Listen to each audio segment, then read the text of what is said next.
that doesn't work, I'll end up, as I typically do, a half-wit. Okay. But we'll Hare see. Krishna, dear devotees, please accept our humble obeisance. All glories to Jagat Guru Srila Prabhupada. All glories to our revered speaker for today, His Grace Brahma-TIRTHA Prabhu, the famous Bobu Kohen. Perfect questions, perfect answers.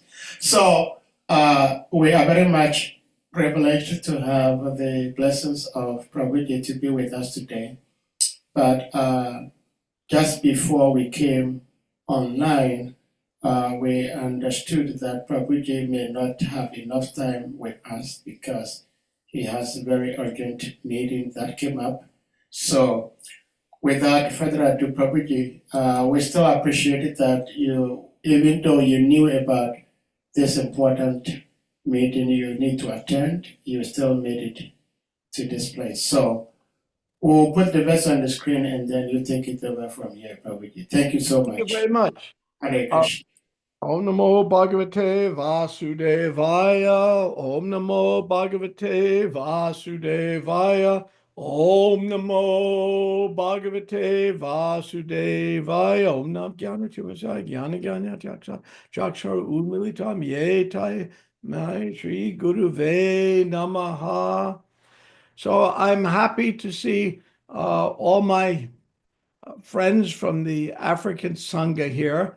As you know, it's one of my special sanghas to be a privilege because, of course, it's all international.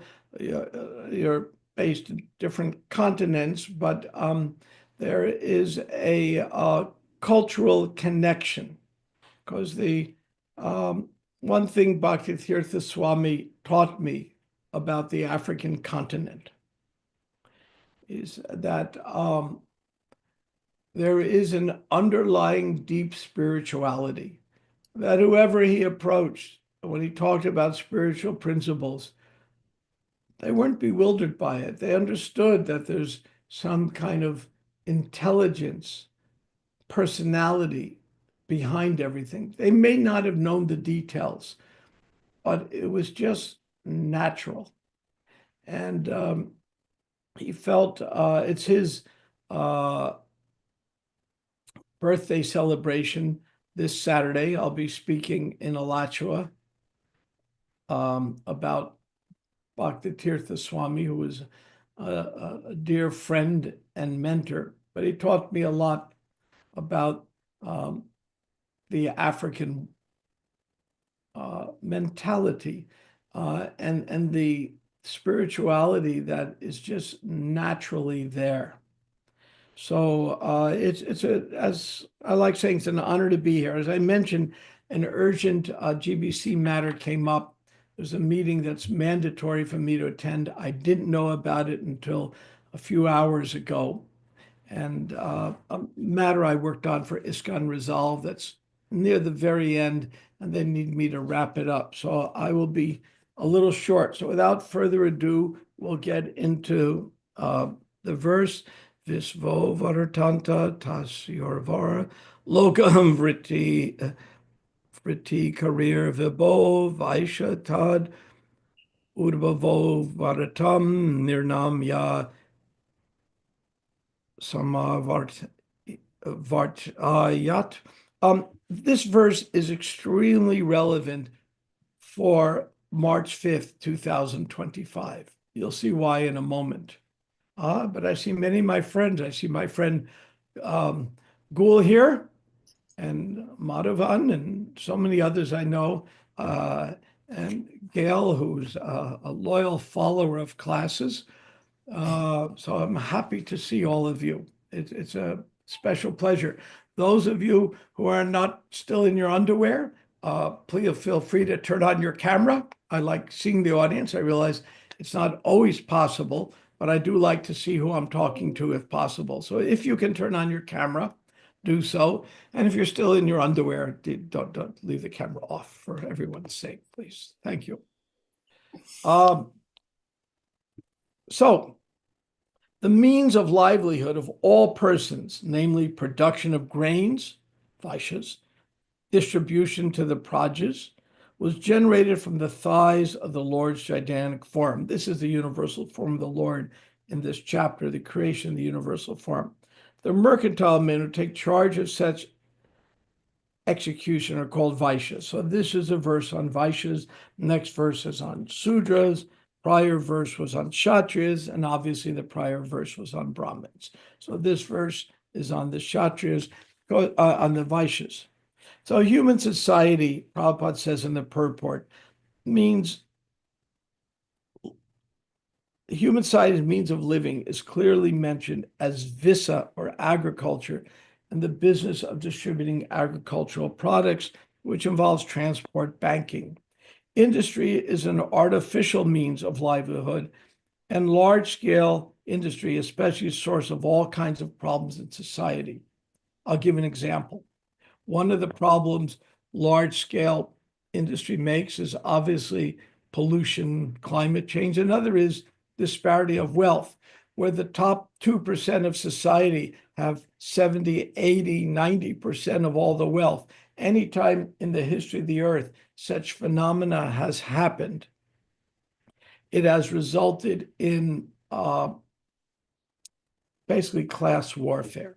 You cannot have a society in which the very, very wealth is controlled by an elite few. That's where we're headed to. The billionaires start controlling everything. Those societies historically have never succeeded. And the Bhagavatam is talking about that. In the Gita, the duties of the Vaishyas who are engaged here in Visha, agriculture, are stated as cow protection, agricultural, and business.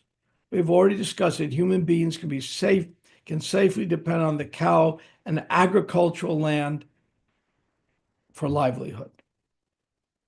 So banking is a branch of this type. So bankers are Vaishyas.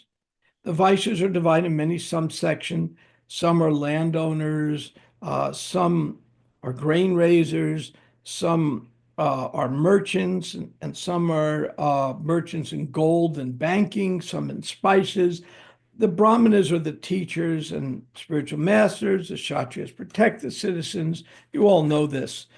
And the Vaishyas are in charge of production and distribution. Sudras, the unintelligent class of men who cannot act independently, are meant for serving, helping the others.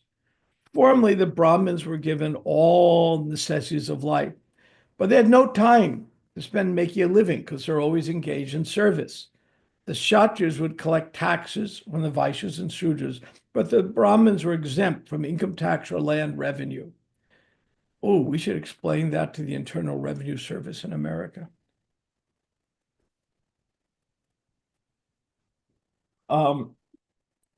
That system of human society was so nice, there was no political, social, or economical upheavals.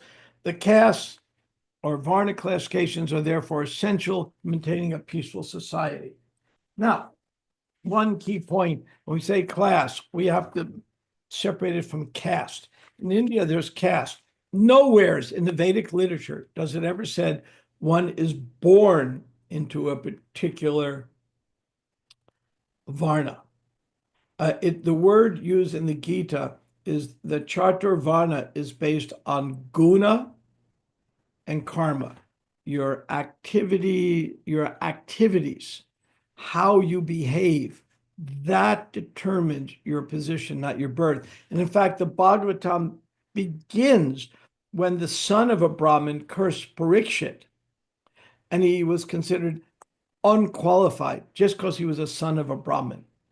Many times I've been to India, somebody has a Brahmin thread, they're smoking their bidi. The Brahmin thread hasn't been washed in 25 years, and they go on, I am Brahmin. That is not Brahmin, that is Sudra. So that the idea that by birth we get a position is terrible. We had this in South Africa. We had apartheid. And under apartheid, if you were Black, you were automatically put in the lowest class. And if you were a mixed race or Indian, you were put in a middle category. And if you're white, you're in a superior, all by birth, nothing to do with merit or qualifications or your abilities or your sincerity or your spiritual standing. And it was considered a horrible system. We had that in America. We had our own time of slavery, in which somebody's birth determined their position, not their qualities. And the Gita is very, very opposed to it. And the reason why India now is not the world leader, because it has the greatest culture. Remember, India was the wealthiest country on the planet. Where does the peacock throne of Iran or the crown jewels from England come from? They were stolen from the deities in India. This is not conspiracy theory. This is historical facts. Columbus risked the most treacherous journey possible to go around the earth to get to India, got to America and thought he was in India. Therefore, we have the American Indians.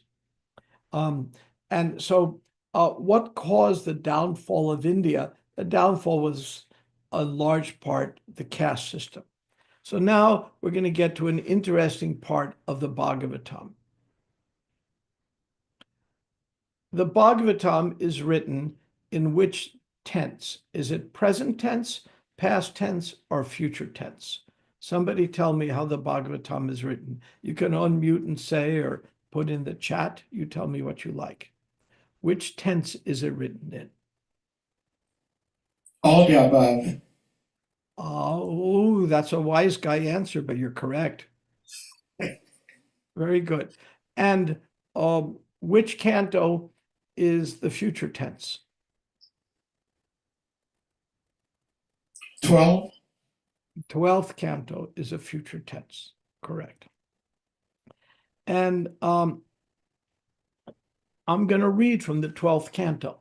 All the cantos are in the present tense, but an amazing thing happens. In fact, the Bhagavatam, I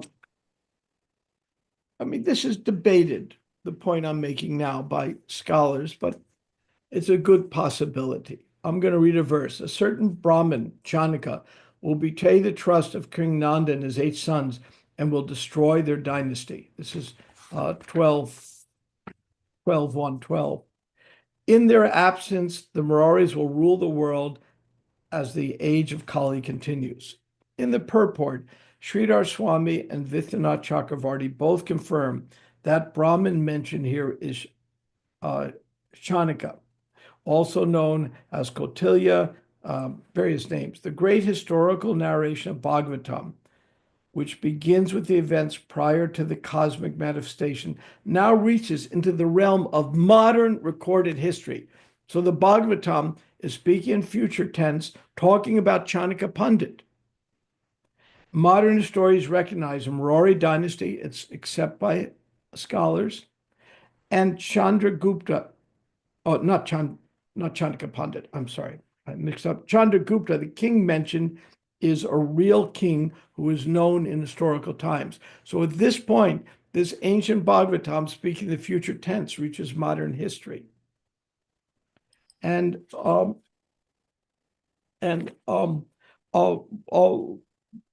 we know this. In fact, when Alexander the Great invaded India, he actually met Chanaka Pandit. And at that time, the modern ancient India, modern India, there's a crossover, there's interactions. And he wanted to bring Chanaka Pandit back to meet his teacher, Aristotle. Of course, Alexander died and that didn't happen. So this is the 12th canto. The ancient history, ancient scripture speaking in the future tense actually crosses over into modern times. Now we're going to get to the modern times. And the modern times is the age of Kali. So I'm going to read a description here. In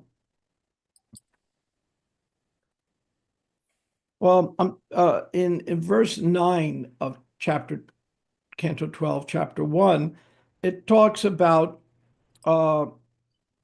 there will be a king known as Nanda. He will have many soldiers and fabulous wealth. Here's the important part. He will wreak havoc among the Kshatriyas. From that time onward, virtually all kings will be irreligious Sudras. And the purport is a description of how authentic political authority degenerated and disintegrated throughout the world. There is a supreme Godhead, and there are saintly, powerful men and women who have taken the role of government leaders and represented that Godhead on earth. With the advent of Kali, however, this transcendental system of government collapsed, and unauthorized, uncivilized men took the realms of power. And to continue this theme, a few verses ahead, to go to verse, going towards the end of the chapter, the citizens, these barbarians in the guise of kings will devour the citizenry, murder innocent women, children, cows, Brahmins, coveting their wives. They will be erratic in their moods. I'm in verse 40 now. 12, Canto 1. Indeed, not purified by any Vedic rituals and lacking in the practice of regulative principles, they will completely empowered by the modes of passion and ignorance. And the purport is very simple. This verse gives a concise, accurate description of the fallen leaders of this age. The citizens, governed by these low-class kings or presidents or prime ministers or chiefs of state, whatever term, will imitate their character, behavior, and speech of their rulers. In other words, Krishna says, whatever the great men do, the common men follow. I remember when Richard Nixon, as president of America, was caught cheating on his income tax. All of a sudden, tax revenues plummeted in America because everyone said, well, if the president's cheating, I can cheat too. And it created absolute chaos.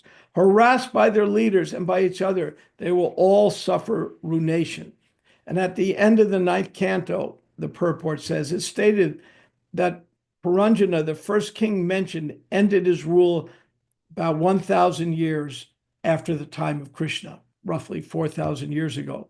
Since Lord Krishna appeared 5,000 years ago, Paranjaya appeared 4,000. This would mean that Vishapurji, the last king mentioned, would have appeared approximately in the 12th century of the Christian era. So now we've definitely crossed over. The Bhagavatam in future tense hit modern times. Modern Western scholars have made the false accusation that Indian religious literature has no sense of chronological history, but the elaborate historical chronology described in this chapter refutes that naive assessment. So the point here is we are in Kali Yuga. If anybody doesn't believe me, I can give you easy proof. Pick up a newspaper, log on to any web page. It is an age of quarrel and conflict. Without getting into politics, last night there was a State of the Union address in America. So the American president spent a lot of time bashing the other side. And the other side spends a lot of time bashing him. There used to be a time in American Congress, at least in the Senate. The Senate, you had to be over 32 years old. You had to have, America set the Senate to be a little more elite and the House of Representatives to be more common people. And in the Senate, there were always statesmen who would rise above partisanship, look at the common interests and decide what's best for everyone. Let's work across the aisle. And about 25, 30 years ago, there was a Speaker of the House, I won't get into names, who decided anybody on one side that would talk to someone on the other side, opposite party, would be a pariah and be not given any privileges. And they drew a line in the sand. You're either our friend or your enemy, no collaboration. This is a symptom of Kali Yuga. This is what the 12th canto, and this is what we're talking about in the third canto here. This is what Kali Yuga looks like. There's no collaboration, no working together. And it is when the 12th canto was being written by Hridayananda Maharaj and his associates, mostly Gopi Pranadhana, with Dravida as the editor. When it was being written, I managed the production line for the BBT. So I was the one managing the typesetters and getting the whole book ready, and that was my job. And I had a floor at one temple building where we had the BBT, and we had Dravida and Gopi Pranadhana working there with me. And when I would read this manuscript as it was being produced, I would giggle. Oh, it's silly.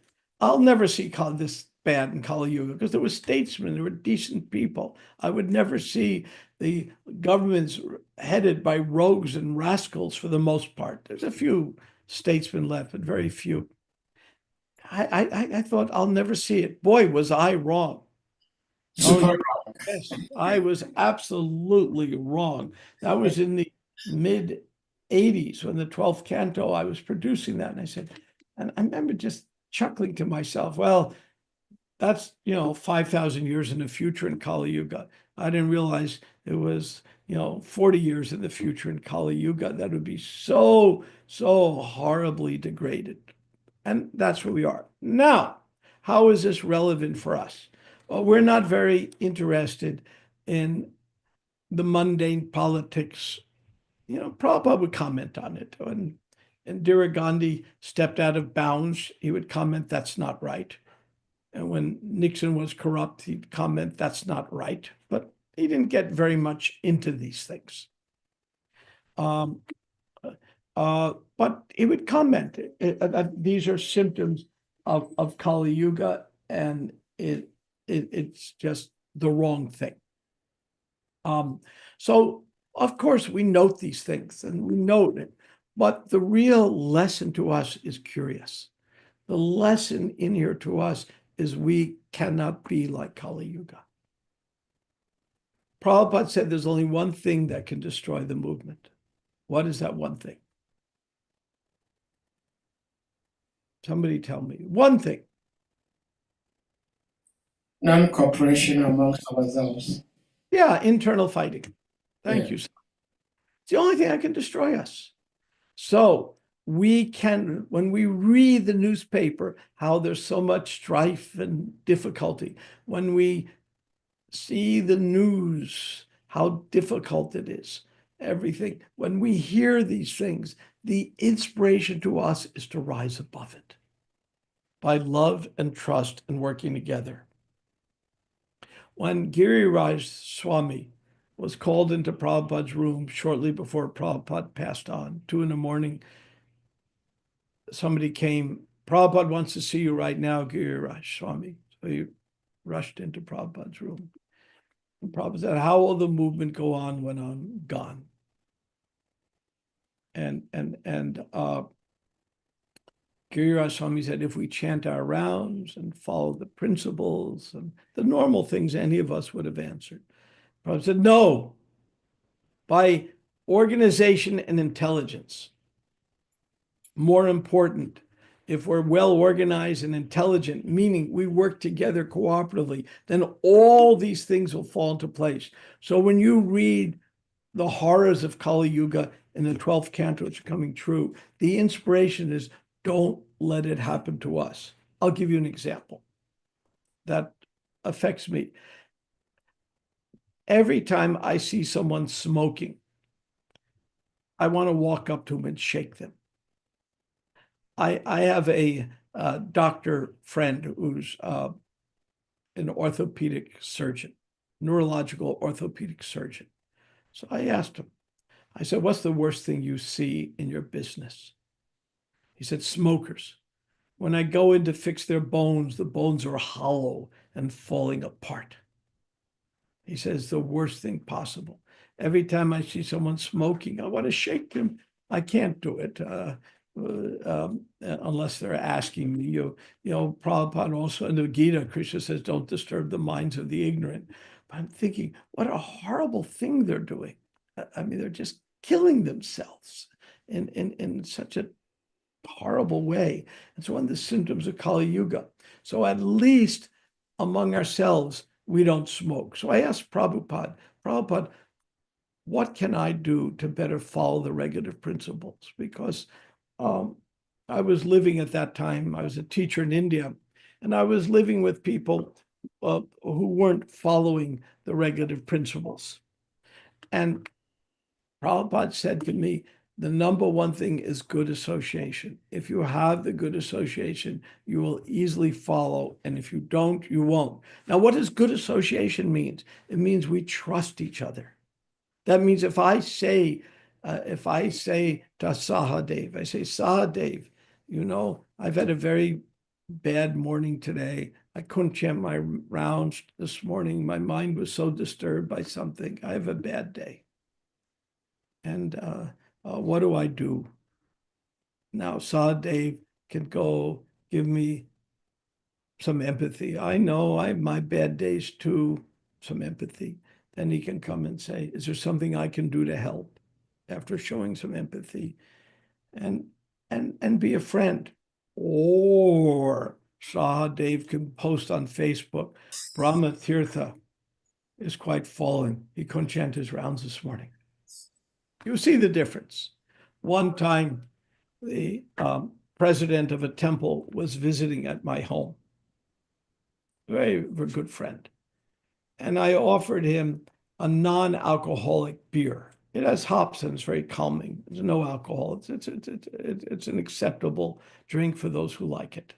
And so I offered him one because I knew he liked it. So I offered him one. I had one. And somebody rang my doorbell, another devotee. So he came in and he saw me and the president of a very prominent temple. And I said, would you like one? This is totally non-alcoholic, you know, and it has hops and it's very calming. And so we're discussing, the president and I are discussing very heavy matters. So we're having refreshing drink. And he says, no, thank you, but thanks. Next thing I saw on Facebook, BRAHMA-TIRTHA and temple president, I caught them drinking beer today. Ooh. This is the only thing that can hurt our movement, this kind of activity. So the lesson herein is to get along with each other in Kali Yuga. Whenever we see the symptoms of Kali Yuga, that has to be the inspiration for us to rise above it and love and trust each other by showing empathy and compassion. Now, I'm going to stop here because I got to join this urgent matter. But I want to know, are there any questions, comments, feedback, criticism? All are equally welcome.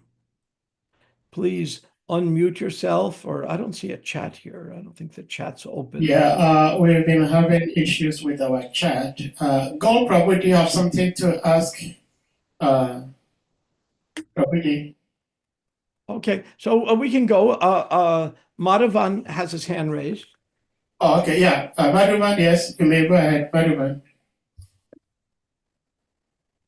Hare Krishna, Prabhu. All glory, unto Allah.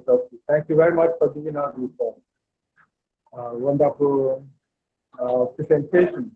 Please, when you started the lecture, I think I heard you when you said Shakespeare was a Vaishnava or a great Vaishnava.